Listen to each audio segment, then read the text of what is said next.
بسم اللہ الرحمن الرحیم۔ الدرس الثالث، مفرد، تثنیہ اور جمع۔ تعداد کے اعتبار سے اسم کی تین اقسام ہیں: مفرد جو ایک پر دلالت کرے، تثنیہ جو دو پر دلالت کرے، جمع جو تین یا تین سے زیادہ پر دلالت کرے۔ تو تعداد کے اعتبار سے اسم یا تو مفرد ہوگا یا تثنیہ ہوگا یا جمع ہوگا۔ جمع کی آگے دو اقسام ہیں: جمع سالم اور دوسری جمع مکسر۔ جمع سالم کی آگے دو اقسام ہیں: جمع مذکر سالم اور جمع مؤنث سالم۔ اس کو جمع سالم اس لیے کہتے ہیں کیونکہ مفرد سے جمع بناتے وقت مفرد کا صیغہ سلامت رہتا ہے۔ جیسے جمع مذکر سالم کی مثال عالم سے عالمون، آخر میں صرف واو نون کا اضافہ کیا، اور جمع مؤنث سالم کی مثال جیسے عالمتن سے عالمات، آخر میں صرف الف تا کا اضافہ کیا۔ جبکہ جمع مکسر بناتے وقت مفرد سے جمع کا وزن چینج ہو جاتا ہے، جیسے رجل و رجال۔ اب ہم پڑھیں گے کہ مفرد سے تثنیہ کیسے بنائیں گے۔ تو مفرد سے تثنیہ بناتے وقت آخر میں صرف الف نون اور یا نون کا اضافہ کریں گے۔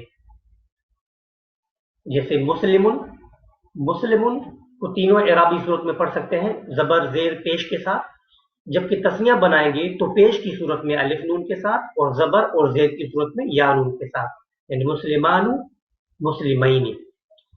اسی طرح مسلمتن، اس کو بھی تینوں اعرابی صورتوں میں پڑھ سکتے ہیں زبر زیر پیش کے ساتھ، جبکہ تثنیہ بنائیں گے تو پیش کی صورت میں الف نون یعنی مسلمتانی اور زبر اور زیر کی صورت میں یا نون یعنی مسلمتین پڑھیں گے۔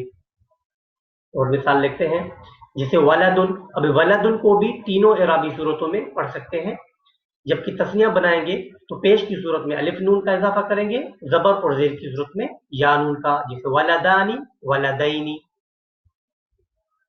مسجد، اس کو بھی تینوں اعرابی صورتوں میں پڑھ سکتے ہیں، جب تثنیہ بنائیں گے تو آخر میں الف نون اور یا نون کا اضافہ کریں گے زبر اور زیر کی صورت میں، جیسے مسجدانی، مسجدینی۔ اب جمع مذکر سالم کیسے بنے گا؟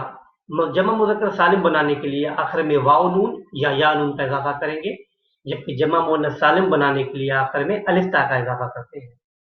جیسے اب مسلمون سے ہم آخر میں پیش کی صورت میں واو نون مسلمون اور زبر اور زیر کی صورت میں یا نون مسلمین پڑھیں گے، جبکہ جمع مؤنث سالم کو آخر میں صرف الف تا کا اضافہ کریں گے تو پیش کی صورت میں مسلمات، زبر اور زیر کی صورت میں مسلماتی، آخر میں صرف الف تا کا اضافہ کیا۔ جمع مذکر سالم مکسر کے لیے ولدن سے تو اولاد، اولاد، اولادی تینوں صورتوں میں پڑھ سکتے ہیں، جبکہ مسجد سے جمع مکسر بناتے وقت پیش کی صورت میں مساجد، جبکہ زبر اور زیر دونوں صورتوں میں مساجد پڑھیں گے۔ تو تثنیہ میں الف نون اور یا نون کا اضافہ کیا، جمع مذکر سالم کے لیے واو نون یا نون اور جمع مؤنث سالم کے لیے الف تا کا اضافہ کیا، جبکہ جمع مکسر کے اوزان سمائی ہوتے ہیں۔ انشاءاللہ اس کی ڈیٹیلز آگے آئے گی۔ تو اب ہم آپ کو ایکسرسائز دے رہے ہیں، اس کو آپ حل کر کے ہمیں کامنٹس میں سینڈ کر سکتے ہیں۔ تو پہلا لفظ ہے عالمات، علماء، عالم۔ دوسرا ہے طبیبان، اطباء، طبیب۔ دوسرا ہے کتابان، کتب، کتاب۔ تو انشاءاللہ ہماری اگلی کلاس ہوگی درس رابع نکرہ اور معرفہ کے بارے میں، کہ ہم کیسے پہچانیں گے کہ یہ اسم نکرہ ہے اور یہ معرفہ ہے۔ تو اللہ تعالیٰ سے دعا ہے کہ اللہ تعالیٰ اس کار خیر کو اپنی بارگاہ میں قبول و منظور فرمائے، اور اس کو میرے اور میری فیملی کے لیے اور جن دوستوں نے تعاون کیا ہے ان کے لیے صدقہ جاریہ بنائے۔ اب دوستوں سے گزارش ہے کہ چینل کو سبسکرائب کریں اور دوستوں کے ساتھ شیئر کریں۔ اللہ تعالیٰ آپ کو جزائے خیر عطا فرمائے۔ تو ملتے ہیں اگلی کلاس میں، تب تک کے لیے السلام علیکم ورحمۃ اللہ وبرکاتہ۔